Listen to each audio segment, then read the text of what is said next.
Canal Gameplay, escute áudio novel. Se inscreva. Veja essa gameplay irada enquanto escuta.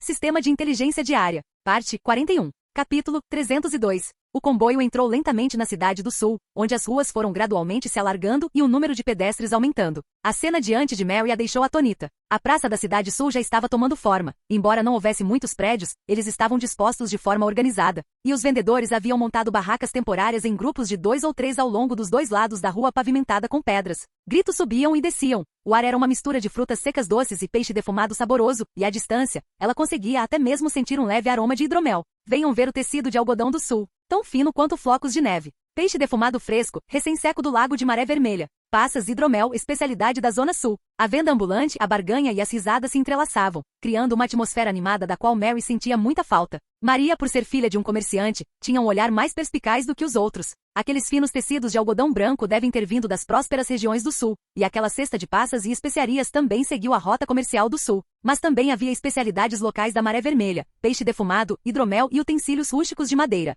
Isso significava que mercadorias do sul podiam ser trazidas para cá, e a produção própria da Maré Vermelha estava sendo organizada para produção e circulação no mercado. Ainda mais próspera que cidade da Alabarda de Gelo. Esse pensamento surgiu suavemente na mente de Mary, deixando-a atordoada por um longo tempo. Cidade da Alabarda de Gelo, a antiga capital do norte, estava agora em ruínas, os resquícios da guerra ainda não haviam sido extintos, o mercado estava desolado. Os vendedores eram escassos, a comida era extremamente escassa e mesmo com dinheiro não havia nada para comprar. Mas aqui as pessoas compravam e vendiam, negociavam. Seus sorrisos sequer apresentavam a bajulação cautelosa e a desconfiança, transmitindo, em vez disso, uma sensação de tranquilidade. Uma estranha mistura de amargura e choque surgiu repentinamente no coração de Mary. Ela não conseguia explicar aquela sensação, como se uma terra congelada por muitos anos de repente explodisse em vegetação diante de seus olhos. Nessa região norte devastada por desastres e guerras, o território da Maré Vermelha se destacava como um oásis com ruas largas, um mercado próspero e pessoas com sorrisos serenos no rosto. Na verdade, a vitalidade do mercado do território da Maré Vermelha não foi acidental. Tudo se originou do sistema que Louis havia projetado pessoalmente.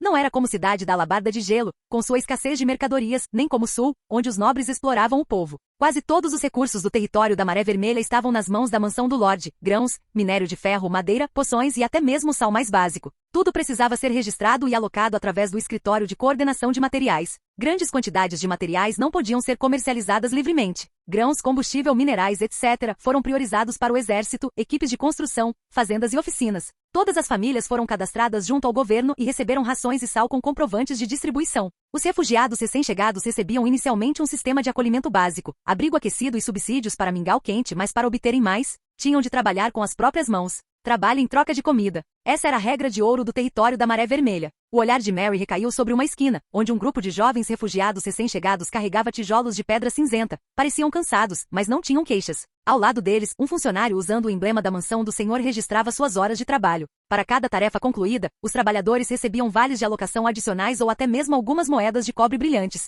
No entanto, o alto nível de controle do governo não tornou o local estagnado. Pelo contrário, as ruas de Maré Vermelha estavam excepcionalmente animadas porque Louis não havia fechado completamente o mercado. Na praça da cidade sul, os vendedores podiam comercializar livremente e as pequenas oficinas podiam vender seus próprios produtos. Desde que fosse paga uma pequena taxa de manutenção do mercado, o governo não interferiria nos preços. Assim, Mary viu vendedores gritando, negociando com os clientes e crianças correndo pelas barracas na periferia da praça. Nesse instante, o ar se encheu com o sopro da vida. Mary observava em silêncio as carruagens e as multidões cruzando as ruas com os gritos e risos dos vendedores ecoando em seus ouvidos. Talvez sussurrou para si mesma: este seja o futuro centro do norte. O comboio prosseguiu contornando uma larga rua pavimentada com pedras, e a praça da Maré Vermelha surgiu lentamente à vista, exalando um leve aroma de cal e serragem. A construção ainda estava em andamento, com plataformas semi-acabadas cercadas por estruturas de madeira resistentes e cordas. Dezenas de operários trabalhavam de forma organizada, com um som constante de marteladas e gritos se misturando. O jovem funcionário da recepção se virou, apontando para o centro da praça. Esta é a Praça da Maré Vermelha, um dos centros administrativos do território da Maré Vermelha.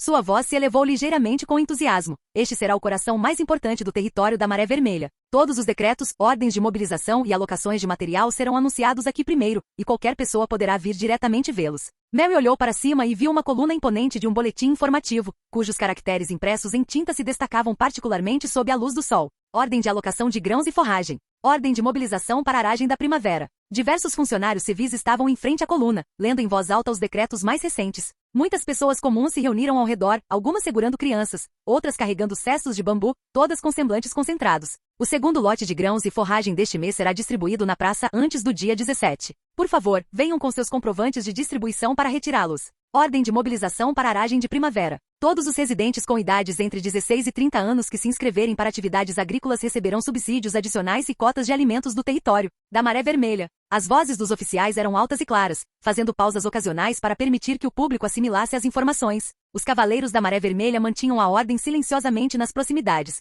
Não havia clamor ou caos, apenas uma sensação de fluidez ordenada no ar. Mary contemplava a cena, com o coração inexplicavelmente comovido. Em todas as cidades que visitou, ela nunca tinha visto decretos serem divulgados tão abertamente. Esses nobres frequentemente monopolizavam os benefícios, deixando apenas as migalhas para o povo comum, mas aqui, as políticas eram anunciadas diretamente a todos. O oficial virou a cabeça e explicou a Mary e aos outros: esses decretos serão afixados imediatamente no quadro de avisos, para que ninguém precise se preocupar com atrasos na divulgação da informação. A distribuição de grãos, sementes, utensílios de ferro e bois de arado é totalmente pública. O território primeiro garantirá as necessidades básicas de todos e, em seguida, distribuirá recompensas adicionais com base no trabalho e na contribuição. E por trás de tudo isso, Mary percebeu vagamente que esta cidade estava silenciosamente realizando algo surpreendente. Atraía pessoas. Fossem refugiados em fuga, artesãos deslocados ou comerciantes do norte e do sul, o território da Maré Vermelha acolhia todos. Aqueles que possuíam força física eram designados para equipes de construção, responsáveis pela edificação de muralhas, recuperação de terras e pavimentação de estradas.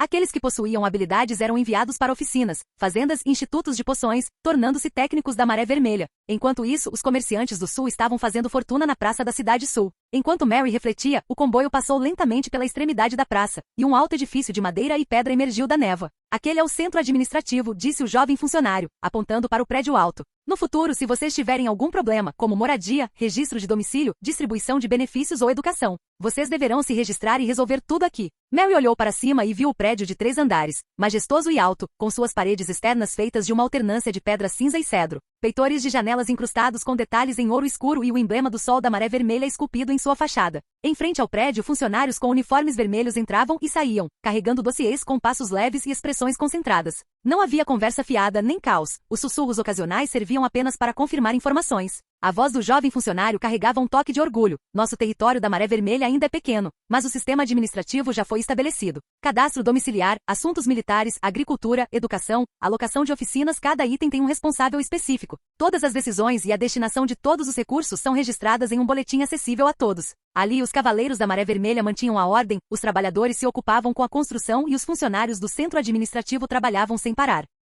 Com tanta gente não havia caos no ar, apenas uma reconfortante sensação de ordem. Mary fechou os olhos, relembrando os rumores que ouvirá antes de deixar cidade da Alabarda de Gelo. Território da Maré Vermelha? Aquele lugar era um deserto há alguns anos, sem um senhor decente. Ouvi dizer que animais selvagens aparecem com frequência por lá, e nem sequer existem terras agrícolas. Aquele lugar, no máximo, é um antro infernal onde exilados e indigentes se reúnem. Mas e agora? Ali ficavam as muralhas da cidade, as praças, as escolas e os mercados. Havia estradas em perfeitas condições e multidões agitadas. Houve uma ordem que trouxe paz de espírito ao povo comum e uma garantia que permitiu aos refugiados sobreviver. Será que esta terra é mesmo árida? O olhar de Mary elevou-se inconscientemente para o horizonte, onde o sol, em meio à onda gigante da Maré Vermelha, tremulava ao vento. Ela pensou naquele jovem lorde, que em poucos anos transformará aquela terra antes árida em uma cidade mais habitável do que a cidade da Alabarda de Gelo. Ela não era a única que pensava assim. As famílias dos cavaleiros da presa quebrada que viajavam com ela compartilhavam mais ou menos a mesma ideia. Mas o que viam era apenas a ponta do iceberg da Maré Vermelha. O comboio dirigiu-se lentamente para o sul da cidade, afastando-se gradualmente da movimentada praça da cidade sul. O ruído em seus ouvidos foi diminuindo gradualmente, substituído pela tranquilidade e pela atmosfera aberta da vizinhança. Pela janela da carruagem, o olhar de Mary foi subitamente cativado por uma visão peculiar. Era uma área residencial nitidamente dividida, com casas em forma de cúpula no estilo da Maré Vermelha, uma após a outra, cujas paredes externas alternavam entre cinza escuro, vermelho escuro e dourado escuro, conferindo-lhes uma aparência solene, porém acolhedora. Ao contrário das casas de pedra e madeira dilapidadas da cidade da Alabarda de Gelo, essas casas com cúpula estavam semi-enterradas no subsolo. Os beirais tinham curvas suaves, como se fossem extensões naturais. Alguns fios de névoa matinal pairavam entre os beirais nevados dos telhados, refletindo um brilho quase onírico. Olhem todos, por favor. O jovem oficial avançou, sem conseguir esconder o orgulho, com a voz ligeiramente elevada, como se estivesse exibindo a conquista mais aclamada do território da Maré Vermelha. Este é o nosso terceiro lote de áreas residenciais, concluído no ano passado. Elas contam com paredes isoladas de camada dupla e um sistema de aquecimento geotérmico, de modo que mesmo quando a neve intensa bloqueia as montanhas, a temperatura interna permanece constante. Vocês viverão aqui a partir de agora. Assim que ele terminou de falar, um suspiro baixo de admiração surgiu imediatamente de dentro da carruagem. Meu Deus, está é a área residencial do território da Maré Vermelha? Arlene, a esposa do cavaleiro sentada em frente, não conseguiu conter a surpresa e levou a mão à boca, com os olhos cheios de incredulidade. Seus dedos finos agarravam firmemente a borda da janela da carruagem, como se essa fosse a única maneira de confirmar que a cena diante dela era real.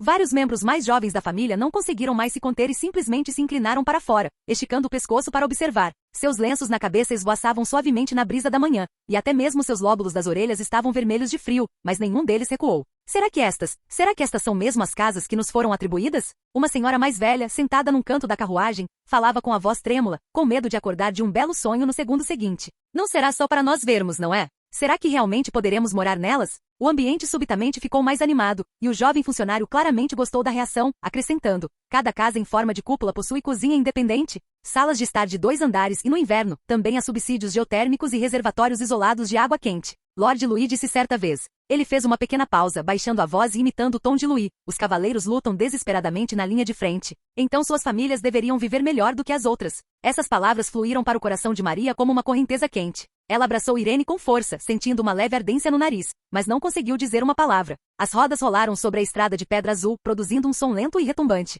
Finalmente, o comboio parou lentamente numa avenida principal larga e reta. A neblina da manhã ainda não se dissipara, e uma tênue luz dourada do sol atravessava as nuvens, refletindo nas cúpulas cinza escuras e criando uma suave auréola. Na esquina, Bradley já estava à espera. Foi um trabalho árduo pessoal. Ele fez uma leve reverência. As casas foram alocadas, por favor, sigam o funcionário da recepção para concluir a sua instalação, um por um. Mary olhou para cima e viu que, atrás de Bradley, mais de uma dúzia de jovens funcionários civis já estavam alinhados em ambos os lados, vestidos com uniformes vermelho escuros com o mesmo emblema do sol da Maré Vermelha bordado nos punhos. Era uma ordem e um senso de cerimônia que eles nunca tinham visto na cidade da Alabarda de Gelo. Os funcionários civis se apresentaram rapidamente, conduzindo cada família para fora da carruagem e verificando a lista uma a uma. Família do cavaleiro comandante Smith? Por favor, sigam-me. O anfitrião era um jovem funcionário alegre. Ele segurava uma pilha de livros de registro impecáveis e explicava, enquanto folheava as páginas. Este é o terceiro lote de casas em forma de cúpula. Cada casa está conectada a um sistema de circulação geotérmica, permitindo que a temperatura interna no inverno seja mantida em torno de 18 graus. Você e seus filhos não precisarão mais se preocupar com o frio. Enquanto falava, suas sobrancelhas e olhos mostravam um toque de orgulho, como se estivesse apresentando sua própria casa, e não apenas uma residência comum. Além disso, cada família receberá um subsídio inicial de instalação, incluindo grãos, carne curada e 50 moedas de ouro. Caso necessite de suprimentos adicionais posteriormente, poderá retirá-los no escritório de distribuição geral do centro administrativo, mediante a apresentação do seu cadastro familiar. Mary escutou em silêncio até que o peso considerável da bolsa de dinheiro, envolta em um tecido fino, foi colocado em sua palma, dando-lhe uma sensação de realidade. Seguindo o oficial, eles chegaram à casa. Quando a porta foi aberta, uma aura quente os envolveu. As chamas dançavam na lareira, sua luz tênue refletindo nas paredes de madeira aquecidas pelo sol. Uma escada em espiral de madeira subia, dando acesso a um espaçoso segundo andar. Cortinas de algodão e linho pendiam dos parapeitos das janelas. As camas estavam impecavelmente arrumadas e algumas flores secas repousavam num vaso de cerâmica num canto, como que silenciosamente as acolhendo. Mary, segurando Irene, atravessou delicadamente a soleira da porta. O tapete espesso sob seus pés era macio e quente, como se todo o chão estivesse gentilmente confortando seus nervos cansados. Seu marido, Smith, também chegou pouco depois e ficou parado, atônito na porta, sem palavras por um longo tempo. Ele examinou a sala lenta e silenciosamente, até que seu olhar finalmente repousou sobre Mary e a filha delas. Após o que pareceu uma eternidade, ele murmurou: "Nós moramos aqui?" Mary apertou os lábios e assentiu lentamente com a cabeça. Ela ouviu algo bater no fundo do seu coração, e um certo fardo não resolvido finalmente desapareceu por completo. Capítulo 303. Louis voltou ontem para a cidade da Maré Vermelha vindo do território da Onda de Trigo e mal tinha dormido. Na noite passada, ele compensou diretamente uma noite de comida barata no quarto de Sif e antes do amanhecer, dirigiu-se diretamente ao gabinete de assuntos políticos. Ele chegou ao centro de assuntos políticos, empurrou a pesada porta de seu escritório e um aroma familiar o envolveu. Estantes de livros revestiam toda a sala, chegando até o teto. Pergaminhos, livros de registro doméstico e livros de contas de impostos estavam cuidadosamente organizados, categorizados por cores e números, e empilhados ordenadamente. Decretos e projetos arquitetônicos eram arquivados por data e colocados nas prateleiras mais acessíveis, para que qualquer pessoa pudesse encontrar as informações necessárias instantaneamente. Embora ele não tivesse retornado por quase um mês, o escritório estava impecável, claramente limpo diariamente por um funcionário dedicado. Este era o coração do território da Maré Vermelha, e também o futuro coração do norte. No instante em que Louis se sentou na cadeira de encosto alto, ele pensou em uma frase meio chunibiou: "Território da Maré Vermelha, seu rei retornou." Pendurado em frente ao seu assento, havia um enorme mapa do sudeste e do norte, que ocupava quase uma parede inteira. Pinos de madeira maciça foram fixados no mapa, cada um representando um terreno recuperado, uma área agrícola recém-aberta, uma área de mineração ou um rio. As bandeiras vermelhas marcavam pontos de armazenamento importantes. As azuis indicavam áreas residenciais e as pequenas bandeiras douradas representavam as fronteiras territoriais recém-estabelecidas. Agora estava repleta de bandeiras vibrantes, o que deu a Louis uma grande sensação de realização. Você voltou. Bradley estava esperando há muito tempo. O velho estava como sempre, mas um leve cansaço transparecia em seus olhos. Louis assentiu levemente com a cabeça. Quanto tempo, Bradley? Você trabalhou muito. O velho fez uma reverência de mordomo, dizendo, não tão severa quanto a sua, meu senhor. Os dois sorriram ao se olharem, como se todas as gentilezas fossem supérfluas. Ambos compreendiam que o território da Maré Vermelha não era mais o pequeno território que fora outrora. Cada decisão agora afetava a vida e a morte de inúmeras pessoas. Portanto, não havia necessidade de perder muito tempo com cumprimentos. Bradley tirou uma pilha de documentos cuidadosamente organizados e os colocou na frente de Louis. Este é o resumo completo da situação do território da Maré Vermelha durante sua ausência. Louis olhou para a pilha de documentos, tão alta quanto uma pequena montanha, sentindo uma dor de cabeça sem saber por onde começar. Ao ver isso, Bradley primeiro pegou um dossiê e o empurrou para Louis, dizendo, vamos começar com o desenvolvimento urbano, meu senhor. Louis abriu a primeira página, que continha desenhos de portões e muralhas da cidade. Bradley anunciou ao lado, os portões leste e oeste da cidade da Maré Vermelha foram reforçados. Elas foram equipadas com revestimento de madeira de ferro e ferro frio recém-fabricados, e as portas também foram completamente modernizadas. Agora, mesmo um bombardeio de grandes bombas mágicas seria capaz de resistir a 2 disparos. E quanto ao portão sul? Ainda em construção. O dedo de Bradley deslizou pelo pergaminho. Previsão de conclusão em 15 dias. Priorizamos o minério de ferro de melhor qualidade para garantir que não haja economia nos materiais de reforço. Louis virou a página para a página seguinte, desdobrando uma planta que representava o canto sudoeste da cidade. Esse foi o plano de planejamento para o 4º conjunto de comunidades com casas em forma de cúpula da cidade da Maré Vermelha. No mapa, fileiras de pequenas cúpulas, alternando entre vermelho escuro e cinza profundo, se distribuem radialmente. As fundações semi-subterrâneas foram marcadas com linhas finas, indicando a localização dos dutos geotérmicos. O centro de cada comunidade era marcado por uma pequena praça de reunião, ao lado de poços públicos e depósitos. A construção do 4º lote de conjuntos habitacionais em forma de cúpula, no estilo da Maré Vermelha, começou. O tom do velho revelava uma clara satisfação ao falar. Um total de 600 unidades, das quais 300 devem estar concluídas até o início do outono. Louis olhou para o dossiê, com as sobrancelhas ligeiramente arqueadas. E quanto ao plano de alocação? Ainda com base na prioridade de contribuição, Bradley respondeu calmamente. Independentemente da origem ou histórico, apenas suas contribuições para a Maré Vermelha serão consideradas. Artesãos, famílias de militares e funcionários entre os antigos moradores terão prioridade para se mudar. E quanto aos refugiados? Com tanta gente, onde vamos alojá-los? A área da casa comunal coletiva que planejamos com antecedência já está sendo utilizada. Bradley abriu outro atlas, mais grosso, revelando um esboço novo feito à mão. Os traços no papel eram nítidos, e 3 grandes faixas de casas compridas de madeira foram meticulosamente delineadas, como a textura de um tabuleiro de xadrez. A área da casa longa coletiva que planejamos com antecedência está sendo construída rapidamente, e algumas partes já estão em uso. Bradley explicou. Consideramos a onda de refugiados antes da guerra, por isso reservamos terrenos e locais para poços geotérmicos. É por isso que foram construídos tão rapidamente. Ele tocou com a ponta do dedo em vários símbolos de ventilação marcados no mapa. Cada casa comprida é uma estrutura de madeira de 2 andares com fogões e áreas de cozinha comunitárias no térreo. Tubos geotérmicos simples estão embutidos no telhado, mantendo uma temperatura interna de no mínimo 15 graus Celsius.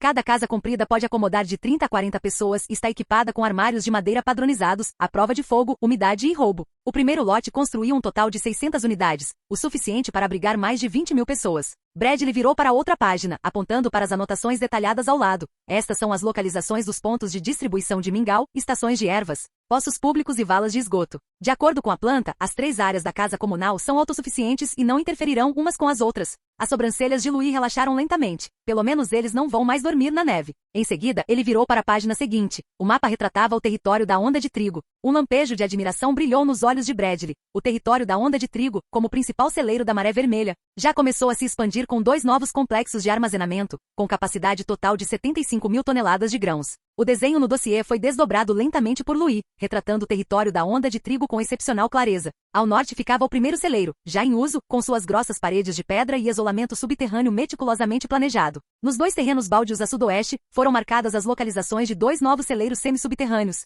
com símbolos para válvulas seladas de dupla camada e poços de ventilação desenhados junto às suas fundações. Bradley prosseguiu com o relato, em tom de orgulho. Estamos usando celeiros com adega dupla, com uma camada externa para ventilação e dissipação de calor, e uma camada interna para reforço e vedação. Utilizamos energia geotérmica e dutos de ventilação para manter uma temperatura estável, prevenindo eficazmente a umidade e o mofo. Louis sorriu. São boas notícias. Espero ver esses celeiros cheios neste inverno. Ao ouvir isso, Bradley sorriu. Serão sim. Estou até preocupado que não sejam suficientes. Então Louis abriu um novo relatório. Grampeado ao livreto fino estava um mapa de exploração enviado do território da Forja Estelar, no qual várias linhas escuras como veias atravessavam a Terra, estendendo-se profundamente para o noroeste. Esta é a situação no território da Forja Estelar. A voz de Bradley baixou. A equipe de exploração da oficina geológica confirmou a descoberta de uma mina de essência mágica no 9º distrito mineiro. Suas reservas podem exceder em muito as do território da Maré Vermelha. A ponta do dedo de Louis traçou delicadamente a marca escura da veia. Ele não ficou muito surpreso. Afinal, ele já havia tomado conhecimento da existência dessa jazida através do sistema diário de informações. Acontece que na época a população era insuficiente e o número de mineiros era limitado, então a exploração desenfreada só aumentaria o fardo sobre ele e seu povo. Agora, com o fluxo de refugiados e o número crescente de pessoas disponíveis, ele poderia naturalmente agir de acordo. A expansão já começou? Sim. Oficinas, fundições e alojamentos para artesãos já foram aprovados. Uma cidade mineira também está em fase de planejamento. Notifiquem a Forja Estelar. Louis recostou-se na cadeira de encosto alto. Eles podem começar a mineração, mas com cuidado. Comecem pela periferia, priorizem a segurança e evitem desabamentos. Bradley reconheceu o conteúdo e fez uma anotação. Além disso, enviem mais refugiados para lá. Os dormitórios nas áreas de mineração devem ser ampliados primeiro para evitar que os trabalhadores durmam ao relento. Sim, meu senhor. Após terminar a última página do dossiê, Louis recostou-se na cadeira, com as pontas dos dedos acariciando suavemente a borda do papel. Ele fez uma pausa, depois olhou para Bradley e disse: Bradley, nós não temos mais trabalhadores da construção civil suficientes, não é? Bradley respondeu suavemente: sim, meu senhor. A escala da construção da Maré Vermelha superou em muitas expectativas iniciais. Agora, jovens fortes e resilientes são continuamente selecionados entre os refugiados abrigados e treinados como uma nova geração de artesãos da construção civil por meio de um sistema de aprendizado. Louis assentiu levemente, sua voz carregando um poder contido. Muito bem. Lembre-se de dizer a eles que esforço e recompensa são proporcionais. Contanto que estejam dispostos a aprender e trabalhar, a Maré Vermelha lhes dará um futuro. Bradley deu um leve sorriso e disse suavemente: sim, meu senhor. Com a ponta dos dedos, Louis fechou delicadamente o dossiê e abriu o próximo livreto fino que Bradley lhe empurrou. Seu olhar percorrendo rapidamente os 4 grandes caracteres na primeira página. Mobilização para a aragem da primavera. A próxima é sobre a aração da primavera. Bradley entendeu, curvando-se ligeiramente. Você conhece a situação no território da Onda de Trigo. Você acabou de voltar de lá. E nas outras jurisdições do sudeste da Maré Vermelha, um total de 3.200 hectares de novas terras agrícolas foram abertas. A maior parte foi cultivada pelo trabalho dos refugiados. Os olhos de Louis brilharam ligeiramente e ele olhou para o grande mapa na parede. Embora não fosse tanto quanto o território da Onda de Trigo, 3.000 hectares no norte atualmente desolado ainda significavam a sobrevivência de inúmeras vidas. A experiência e a tecnologia de Onda de Trigo foram implementadas em todos os pontos de liquidação? A ordem de implantação foi emitida. A voz de Bradley carregava um toque de orgulho. Os métodos de cultivo do território da Onda de Trigo. O trigo resistente ao frio e as estufas geotérmicas estão sendo replicados. Espera-se um aumento na produção de grãos este ano. Louis baixou a cabeça, olhando para os números da colheita estimada no livreto, seus dedos acariciando lentamente o papel. Sua testa, que por muito tempo não franziu, relaxou ligeiramente pela primeira vez. Era com isso que ele mais se importava. O norte poderia ficar sem armaduras de ferro, sem muralhas nas cidades, mas definitivamente não poderia ficar sem comida. Ainda não há grãos suficientes, murmurou Louis baixinho. Se o povo passar fome, toda a ordem entrará em colapso. Bradley assentiu respeitosamente. Portanto, devemos expandir os celeiros com antecedência para evitar problemas antes que eles surjam. Louis acabará de fechar o dossiê sobre a aragem da primavera e massageava as têmporas, querendo descansar um pouco. Mas Bradley já o havia substituído pelo próximo livreto grosso, cuja capa dizia Relatório de População e Reassentamento. O número de refugiados acolhidos após a guerra ultrapassa atualmente 18.000, acrescentou Bradley. Atualmente os alimentos são distribuídos diariamente a partir dos celeiros, o que mantém a estabilidade básica. Louis abriu as páginas, seu olhar percorrendo as fileiras de nomes densamente agrupados. 18.000 pessoas, isso era riqueza, mas também um fardo. E quanto às epidemias? Perguntou ele. Essa onda de gripes e resfriados no final do inverno está basicamente sob controle. Bradley respondeu. As oficinas de medicina e de poções funcionam o dia todo, distribuindo medicamentos à base de ervas em quantidades fixas diariamente. Mas o norte é frio e úmido, então ainda precisamos ficar vigilantes contra um surto secundário. Louis assentiu com a cabeça. O aumento populacional representava uma oportunidade, mas mesmo um pequeno deslize poderia levar à fome e à peste, que destruiriam tudo mais rapidamente do que uma guerra. Bradley prosseguiu apresentando. Para reassentar os refugiados, o Escritório de Assuntos Políticos está implementando um sistema de contrato de registro domiciliar. Fornecemos a eles terras agrícolas, bois, ferramentas e moradia temporária. Após a assinatura do contrato, eles se tornam oficialmente cidadãos da Maré Vermelha, desfrutando da proteção das leis territoriais, impostos razoáveis, educação e oportunidades de redenção. Esse contrato, aparentemente um favor, era na verdade o elo de ligação da Maré Vermelha. Afinal, ele queria não apenas pessoas, mas pessoas da Maré Vermelha, cidadãos que pudessem ser mobilizados, educados e em quem se pudesse confiar. Além disso, o primeiro lote de 3.000 escravos qualificados, adquiridos por meio da Guilda Mercantil Calvin, já está a caminho. Selecionamos apenas escravos valiosos, como artesãos, pastores, ferreiros e boticários, para serem investidos na construção de infraestrutura. Louis não levantou o olhar, apenas disse suavemente, não compre muitos de uma vez. Teste-os primeiro, integre-os gradualmente e evite problemas inesperados. Entendido. O livreto virou para a segunda metade, e várias linhas vermelhas desenhadas à mão apareceram nas páginas, marcando os limites da nova cidade da Maré Vermelha no sudeste. Este é o projeto piloto da Vila da Guarda de Fronteira. A ponta do dedo de Bradley tocou levemente em vários pequenos pontos. Estamos aceitando remanescentes de tribos bárbaras que estão dispostos a se render. A maioria deles perdeu suas tribos, comida e abrigo, então estão muito dispostos a obedecer, vendo isso como uma tábua de salvação. O olhar de Louis recaiu sobre um pequeno nome ao lado do símbolo marcado, Sif. Será que a identidade dela estava sendo usada para apaziguá-los? Sim, respondeu Bradley francamente. Embora eles possam não acreditar necessariamente na princesa da tribo da Lua Fria, isso pelo menos lhes dá um alívio psicológico. Louis exalou suavemente sem responder de imediato. Este foi um jogo delicado. Esses remanescentes bárbaros eram potenciais forças de combate e mão de obra, mas também perigos ocultos. Portanto, a Maré Vermelha havia criado uma zona de amortecimento para eles em seu sistema. Superficialmente, tratava-se de autonomia, mas o poder real estava firmemente nas mãos da Maré Vermelha. O sistema de alojamento militar, o treinamento educacional, a punição coletiva e os campos de patrulha estão sendo implementados simultaneamente. Sua voz era calma, como se estivesse dando uma ordem perfeitamente natural. Deixe-os com a ilusão de autonomia na superfície, mas cada tábua de salvação, cada bocado de grãos, cada arma deve estar em nossas mãos. Os olhos de Bradley brilharam, e ele fez uma leve reverência dizendo, entendido, meu senhor. Seu tom carregava uma aspereza rara, como se ele tivesse absorvido um pouco da aura inabalável de Louis. Se eles querem cantar louvores à sua suposta glória tribal, que cantem. Mas seus grãos, seus soldados, seus descendentes, todos pertencem à Maré Vermelha. Nesse momento, os olhos do velho estavam calmos como a água. Não se preocupem, eles logo entenderão que só sob a proteção da Maré Vermelha haverá um futuro. Louis sorriu sem se comprometer. Ah, certo, Louis lembrou-se de algo de repente e perguntou baixinho. Como está o moral geral da Maré Vermelha?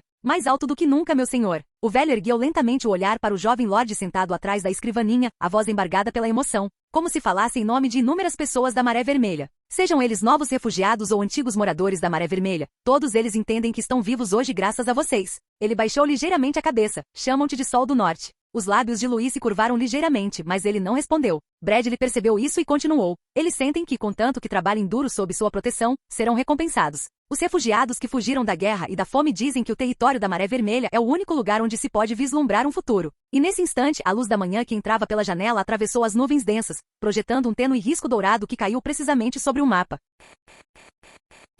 Canal Gameplay. Escute áudio novel. Capítulo 304. A luz da manhã que entrava pela janela atravessava as nuvens densas, projetando um raio de luz que incidia precisamente sobre o grande mapa em cima da mesa, como se respondesse às palavras de Bradley. Louis olhou para a luz e deu uma risadinha. O sol? Isso é um pouco exagerado. Estou apenas repetindo o que dizem as pessoas do território, disse Bradley, curvando-se levemente, com um tom excepcionalmente firme. Após um breve momento de silêncio, Louis não se deteve mais no assunto, simplesmente fechando o relatório que tinha em mãos. Ele recostou-se na cadeira, o olhar percorrendo a pilha de documentos sobre a mesa, uma sensação de satisfação crescendo dentro dele. Durante sua ausência da Maré Vermelha, a administração continuou funcionando sem problemas. Seja na construção urbana, nos celeiros ou no controle populacional, tudo cresceu mais rápido do que o esperado. Isso indicava que o sistema administrativo que ele havia estabelecido começara a operar por conta própria, não necessitando mais de seu envolvimento direto. Além disso, os resultados superaram em muitos de 100% dos territórios do norte, e foram ainda melhores do que os de 80% dos territórios do Império. Mesmo assim, ele ainda sentia que não era suficiente. Você se saiu muito bem, começou Louis em tom calmo, superando até mesmo minhas expectativas.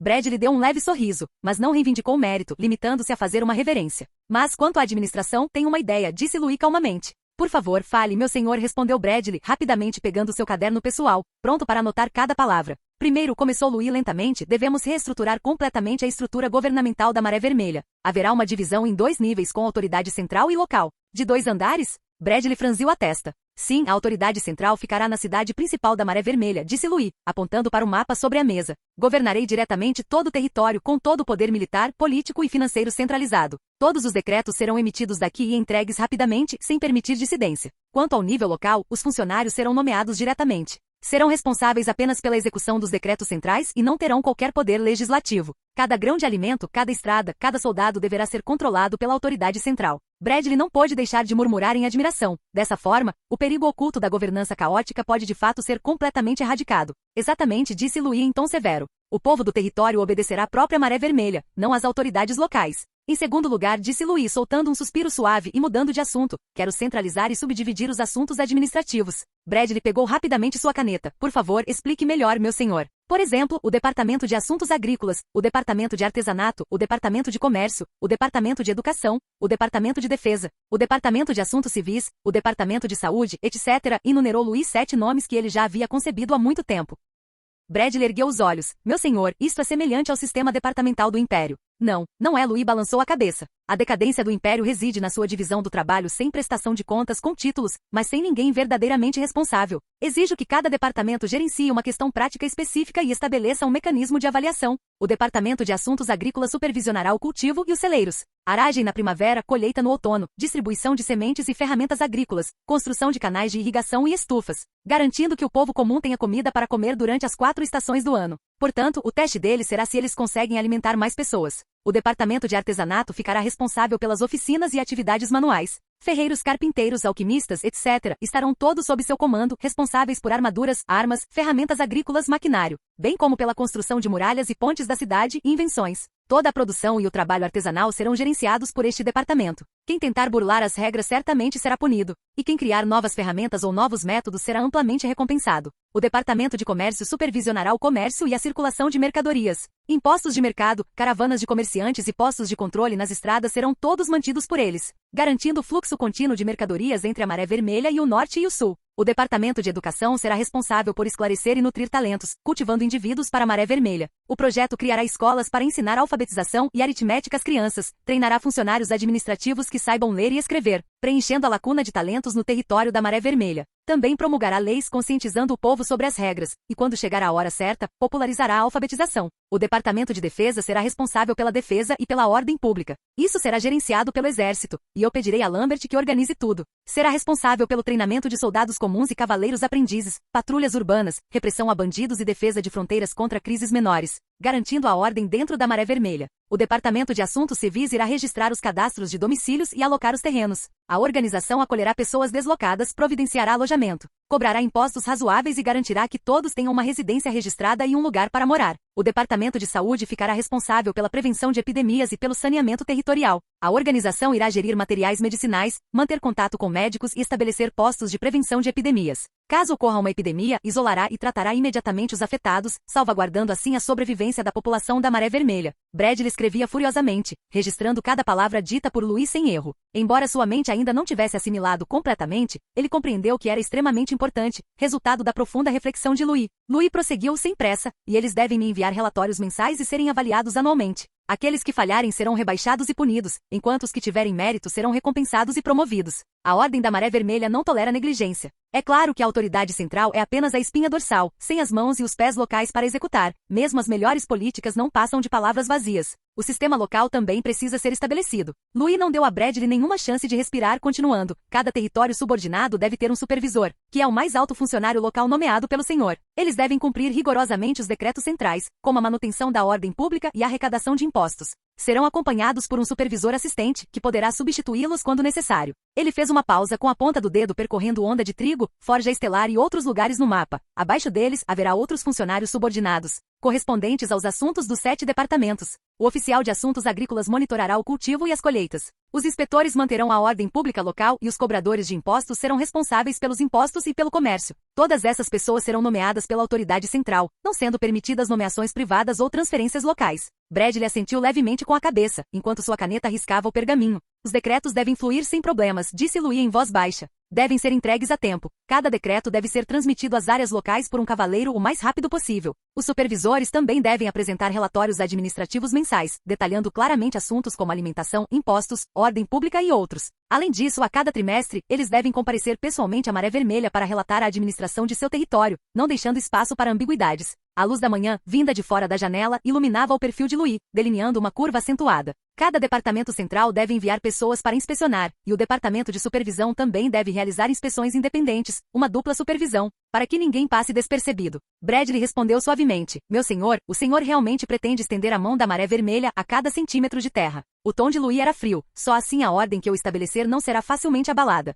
Mas como isso será supervisionado? Louis curvou os lábios lentamente pronunciando 3 palavras, Departamento de Supervisão. A boca de Bradley se abriu ligeiramente, como se ele tivesse entendido algo. O Departamento de Supervisão se reportará diretamente a mim. Seu diretor será a pessoa em quem mais confio. Além disso, todos os supervisores não atuarão em suas áreas locais e serão rotacionados regularmente. Eles são meus olhos e ouvidos. Podem denunciar qualquer funcionário a qualquer momento. Ninguém, independentemente da patente, que se atreva a ser corrupto ou negligente no cumprimento do dever será imediatamente demitido, ou mesmo decapitado. Após ouvir, as palmas das mãos de Bradley soaram levemente. Ele sabia, é claro, que o Império também possuía um sistema de supervisão semelhante, mas que por quase 100 anos havia sido uma mera formalidade, em grande parte superficial, permitindo que magnatas locais subornassem para obter vantagens, tornando-se, em última análise, uma ferramenta para a corrupção. Mas a abordagem de Louis era diferente. O departamento de supervisão que ele idealizou não era um mero ornamento, mas um sistema preciso e eficiente, diretamente subordinado ao senhor, não atuando em áreas locais com rotatividade regular e completamente livre de qualquer envolvimento com interesses locais.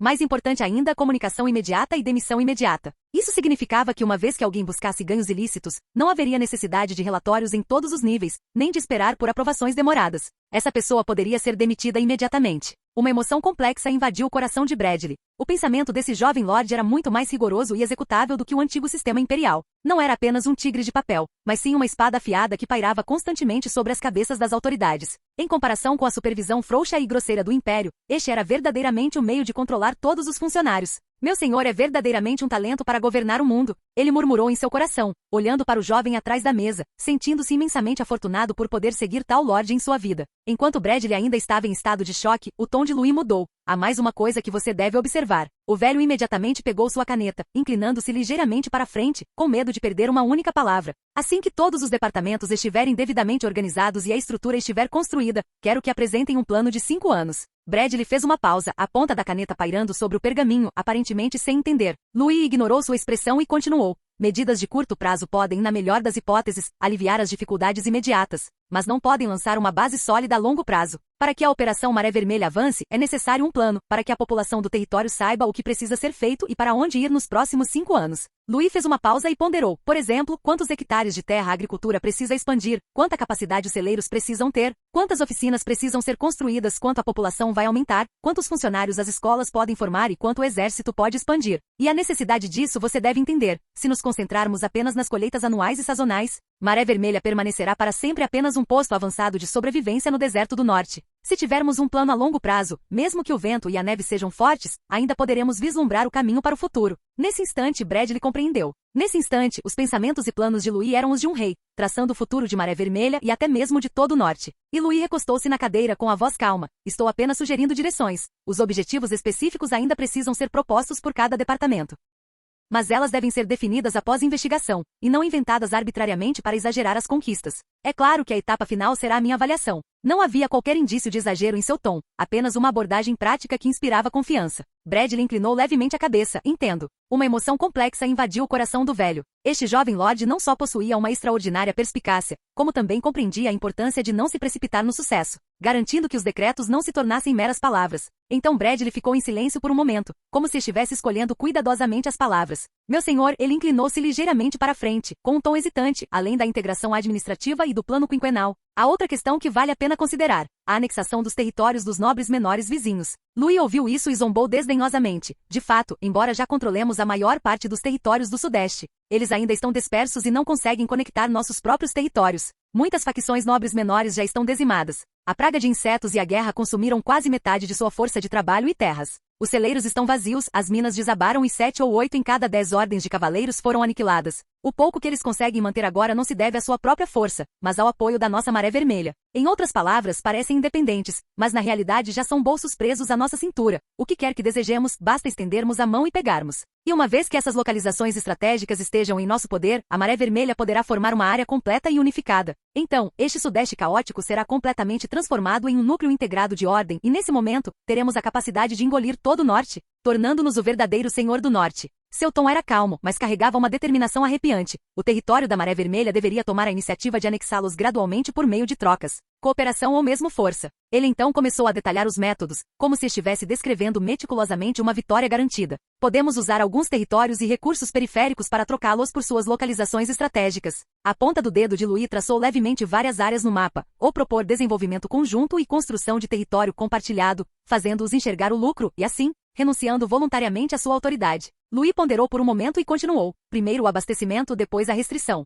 Quando faltarem rações para seus cavaleiros e criados, matéria-prima para suas oficinas e ferro para seus equipamentos militares, e se tornarem totalmente dependentes da Maré Vermelha, não conseguirão mais lutar. É claro que também haverá aqueles teimosos que se apegam às suas terras ancestrais e se recusam a cooperar, disse Louis, com os olhos ligeiramente semicerrados. Contra essas facções obstinadas, devemos atacar com força. Podemos provocar uma escaramuça na fronteira ou enviar tropas para reprimi-las sob o pretexto de repressão de bandidos. Eliminar uma será suficiente para abalar as demais. À medida que sua voz se dissipava, o marcador da maré vermelha no mapa tremeluziu levemente à luz da fogueira. Bradley ficou em silêncio por um momento, depois expirou lentamente, relaxando a testa. Meu senhor, eu entendo, disse ele, curvando-se. Dívida primeiro, depois integre. Use táticas tanto brandas quanto duras, sem lhes dar escapatória. Louis assentiu levemente com a cabeça, sua expressão inabalável, como se tudo aquilo estivesse simplesmente como deveria ser. O território e a influência da maré vermelha precisam se expandir no menor tempo possível, disse ele com voz firme e calma. Precisamos moldar ativamente a situação, não reagir passivamente. Bradley respondeu, seu tom agora livre da hesitação anterior, mostrando, em vez disso, um toque de entusiasmo. Este é o método mais direto e eficaz. Providenciarei isso imediatamente, tendo primeiro reunido informações para avaliar quais nobres menores são adequados para a cooperação e quais precisam ser neutralizados. Louis não levantou o olhar, apenas proferiu duas palavras. Muito bom. Aquelas duas palavrinhas curtas caíram como um martelo. Os territórios nobres menores ainda marcados no mapa eram agora como peças de xadrez, podendo ser movidos à vontade. Bastaram algumas palavras do jovem Lorde para que o futuro deles ficasse claramente definido.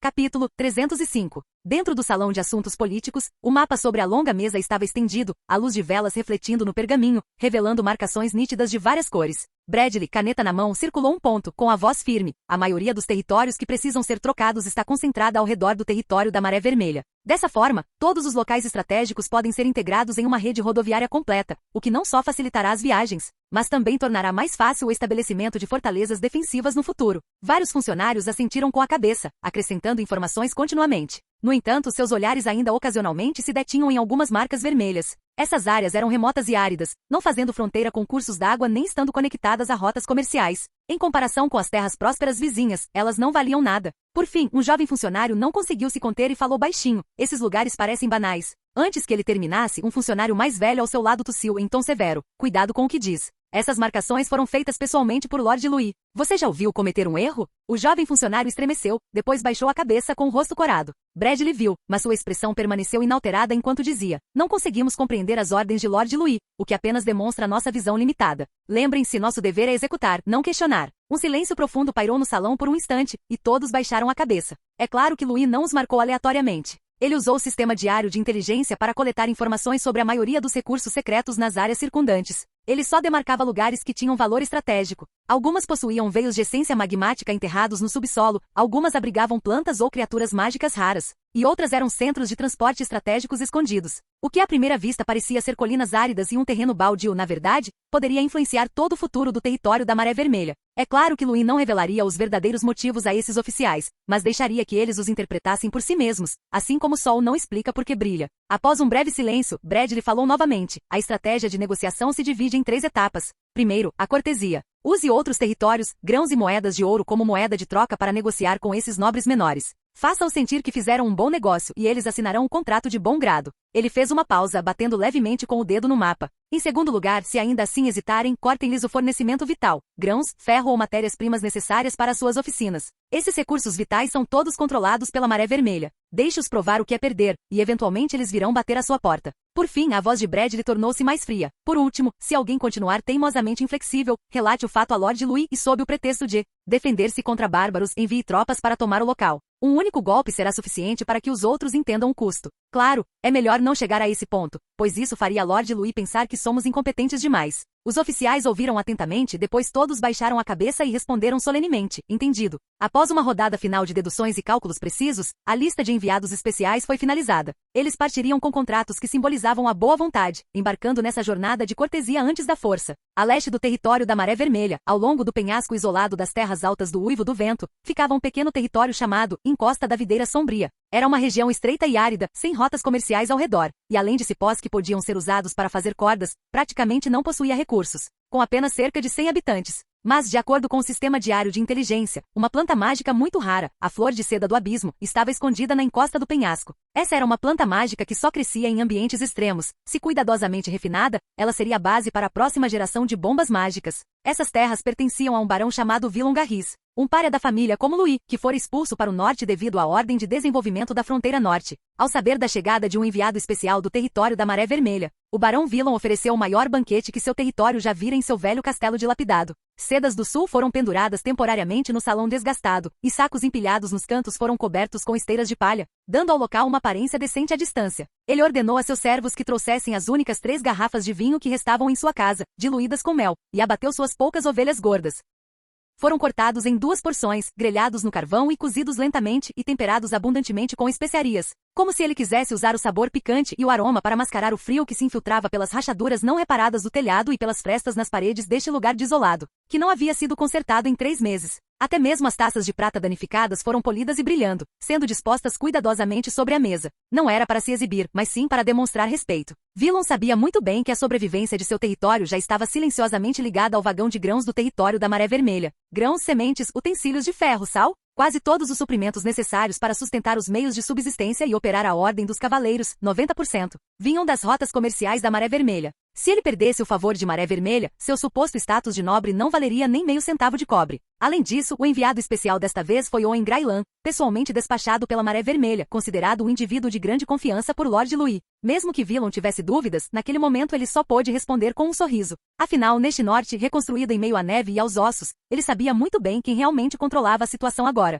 Sir Owen Grailan era alto e ereto, seu traje simples, porém refinado, e sua espada nunca se separava de seu lado. Ao sentar-se, ele disse pouco, limitando-se a abrir algumas caixas de madeira trazidas por seus soldados, revelando em seu interior jarros de cerâmica com brilho dourado. Este é o hidromel recém-preparado do território da Maré Vermelha. Ele pode estimular a atividade do ki de combate no corpo. Considere um pequeno presente para Vossa Excelência, o Barão. Villon ficou estupefato. Ele não esperava que esse enviado especial não só evitasse fingir ser arrogante, como também trouxesse um presente, o que aliviou um pouco seus nervos à flor da pele. Villon tomou um gole cuidadoso do hidromel. De fato, uma energia sutil percorreu seu sangue, e seu ki de luta aumentou ligeiramente. Bom vinho, ele deixou escapar involuntariamente. Esse presente suavizou o clima do banquete, e os dois comeram e beberam sem discutir negócios. Mas Villon continuava inquieto, ponderando sobre as intenções de Owen. Foi somente na metade do banquete que Owen pousou sua taça de vinho e começou a falar lentamente. Seu tom era ameno, sem qualquer jargão oficial ou pretensão. Barão Villon, o território da Maré Vermelha deseja trocar de território com você. Assim que as palavras foram ditas, o sorriso no rosto de Villon congelou imperceptivelmente por um instante.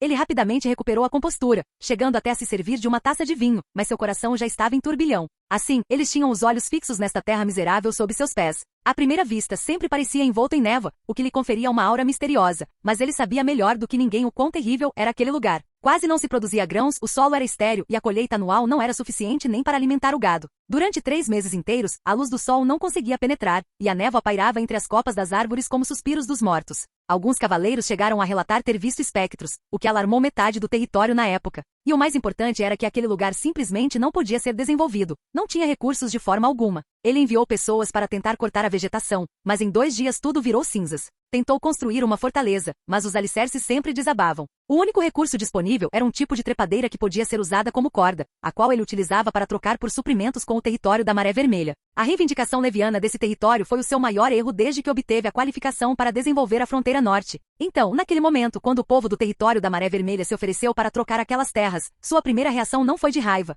mas de agradável surpresa. Uma onda de euforia por ter ficado rico percorreu seu corpo. Será que essas pessoas que se opõem à Maré Vermelha são cegas? Será que elas realmente querem essa terra? Mas imediatamente também surgiu um toque de cautela escondido por trás da alegria. Não, espere, essas pessoas não fariam um acordo ruim. Owen é um enviado oficial do território da Maré Vermelha. Eles são sempre astutos como raposas em seus negócios. O sorriso de Villon se tornou rígido, e uma sensação de inquietação surgiu em seu coração. Se Maré Vermelha trocasse isso por algo pior, como pântano de águas negras, ou cume da mordida de gelo, aqueles lugares infernais onde até os pássaros morriam congelados, não estaria ele pulando da adversidade para o inferno? No entanto, enquanto Villon ponderava os prós e os contras e tentava desviar-se do assunto, Owen, sem pressa, tirou um pergaminho do bolso. Ele desenrolou o pergaminho diante de todos e, à luz da fogueira, um mapa topográfico meticulosamente desenhado se revelou, com um selo vermelho do Escritório de Assuntos Políticos da Maré Vermelha afixado em um dos cantos. Vossa Excelência, o Barão, por favor, veja. O tom de Owen era gentil e sereno, enquanto ele batia levemente com a ponta do dedo. Estamos dispostos a trocar esta terra fértil ao norte pela sua encosta da videira sombria.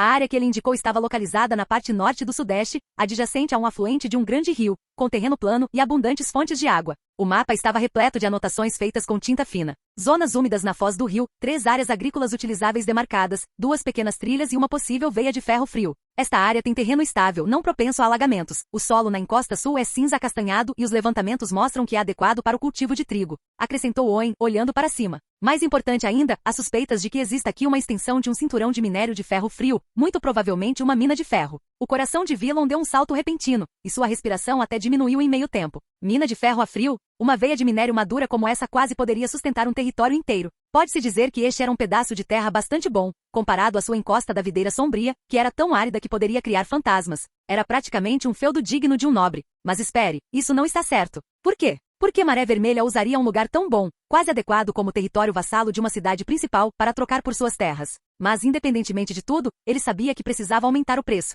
Então, lentamente assumiu uma expressão preocupada, suspirou, ergueu a taça de vinho para esconder o rosto e forçou um sorriso. Vossa Excelência, suas palavras são bastante repentinas. Esta é a terra dos meus ancestrais. Owen não esperou que ele terminasse, seu tom ainda gentil, mas com uma franqueza que fazia qualquer um suar frio. Vossa Excelência é o barão. O senhor está no norte há apenas 2 anos. O termo ancestral talvez seja um pouco descarado demais. O ar congelou subitamente. Apesar de Villon ser insensível, seu coração ainda deu um salto, e ele quase derramou vinho. Ele tossiu 2 vezes, forçando um sorriso sem graça. Na verdade, eu me enganei. Mas Villon ainda era suficientemente insensível. Sua expressão mudou, e ele imediatamente assumiu um olhar fingido de pesar, seu tom melancólico. Embora não haja herança de sangue, esta terra e eu temos um profundo afeto. Patrulhas diárias pela névoa da montanha, ouvindo o canto dos pássaros na neblina. Há muito a considero como minha própria filha. Um atendente próximo quase cuspiu o vinho que estava tomando. Owen, no entanto, permaneceu impassível, apenas esboçando um leve sorriso, como se já esperasse essa retórica há muito tempo. Sendo assim, disse ele sem pressa, acrescentaremos 100 moedas de ouro e 3 meses de cota de grãos do território. Ele disse isso com leveza, como se estivesse discutindo um negócio insignificante, e então acrescentou casualmente. O território da Maré Vermelha simplesmente quer esta terra por sua localização estratégica para o comércio. Se o barão realmente achar difícil se desfazer dela, tudo bem. O coração de Villon saltou de alegria. É isso aí. Meu pedido ousado estava correto. Mas ele ainda mantinha uma expressão de injustiça, a testa franzida o suficiente para prender um mosquito. Isto. Vossa Excelência é de fato uma pessoa razoável. Mas, ele fez uma pausa com os olhos transmitindo um esperançoso, adicione mais. Owen não respondeu, pegando sua taça de vinho e tomando um gole, apenas olhando para ele calmamente, sem impaciência no olhar, nem qualquer intenção de aumentar o preço.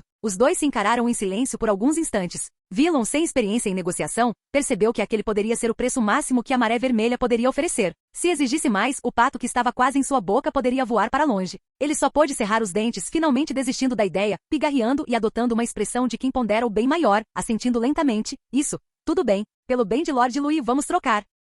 Após falar, Villon cobriu deliberadamente o rosto com a mão, murmurando baixinho, como se tivesse sofrido uma grande perda. Mas os cantos de sua boca já se curvavam sutilmente para cima. Uma encosta árida perpetuamente encoberta por neblina, onde nem mesmo os cavaleiros se atreviam a patrulhar, foi trocada por terras férteis, um rio, uma jazida de minério, moedas de ouro e grãos. É como uma torta caindo do céu. O território da Maré Vermelha é realmente generoso. Villon riu por dentro. Owen inclinou ligeiramente a cabeça, seu olhar percorrendo a arrogância mal disfarçada de Villon. Este nobre recém-nomeado da fronteira ainda tentava conter os cantos da boca, mas fazia-o de forma muito artificial, um verdadeiro novato em negociações. Mas Owen ainda não o denunciou, apenas esboçou um leve sorriso. Ele havia alcançado seu objetivo. Embora Owen também não entendesse porque Lord Louis havia designado pessoalmente aquela encosta árida e quase improdutiva como um alvo prioritário para a troca de terras. Mas o que ele sabia era que, com as condições de câmbio atuais, o território da Maré Vermelha poderia ter oferecido pelo menos 3 a 4 vezes o preço. Em outras palavras, Owen havia adquirido um alvo excepcionalmente valioso a um custo muito baixo. A missão foi cumprida com perfeição. Owen sorriu levemente, abrindo o dossiê já preparado sobre a mesa.